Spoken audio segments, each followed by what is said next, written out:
அஸ்ஸலாமு அலைக்கும் வரஹ்மத்துல்லாஹி வபரகாத்துஹு.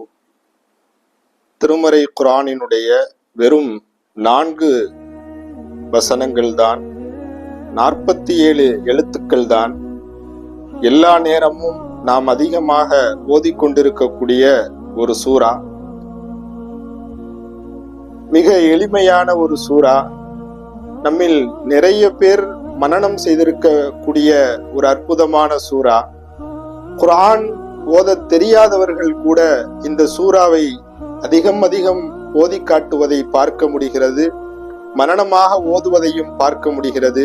அப்படிப்பட்ட ஒரு அற்புதமான சூரா. இந்த சூரா மிகப்பெரிய இறைவனுடைய பொக்கிஷமாக இருக்கிறது. இறைவன் நமக்கு கொடுத்த மிகப்பெரிய அற்புதமாக இருக்கிறது.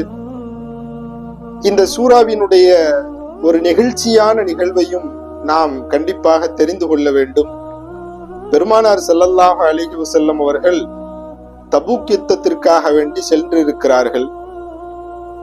அந்த சமயத்துல நபிகள் நாயகம் ஸல்லல்லாஹு அலைஹி வஸல்லம் அவர்கள் வானத்தை அன்னார்ந்து பார்த்து கொண்டிருக்கிறார்கள். அந்த நேரத்தில் ஜிப்ரீல் அலைஹிஸ்ஸலாத்து வஸ்ஸலாம் அவர்கள் வருகை தருகிறார்கள். ஜிப்ரீல் அலைஹிஸ்ஸலாம் அவர்களிடத்திலே நபிகள் நாயகம் ஸல்லல்லாஹு அலைஹி வஸல்லம் கேட்டார்களாம், யா ஜிப்ரீல், மாலி அரஷம்ஷ தலஅத்தில் யௌம பில்யாஇன் வ நூரின் வ ஷிஆயின்.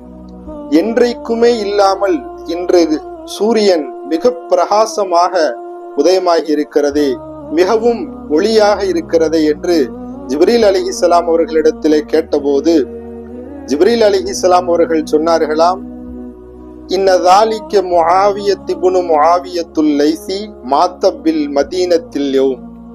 முஆவியத் இப்னு முஆவியா ரலியல்லாஹு அன்ஹு அவர்கள் இன்றைய நாள் மதீனாவில் வஃபாத்தாகி விட்டார்கள். அவருக்காக வேண்டிதான் இன்று மலக்குமார்கள் வருகை தந்திருக்கிறார்கள். ஃபபஅஸல்லாஹு இலைஹி 70,000 மலக்கின் யுஸல்லூன அலைஹி.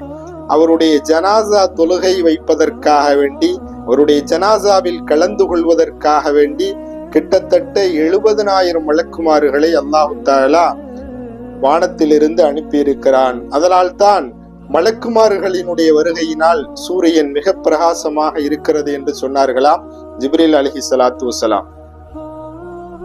என்ன இவ்வளவு மலக்குமார்கள் ஒரு நபரினுடைய மௌத்திற்காக வேண்டி வருகிறார்கள் என்று சொன்னால் ஏதாவது ஒரு மிகப்பெரிய சிறப்பை அவர் அடைந்திருப்பார் அல்லவா? அப்போ பெருமானார்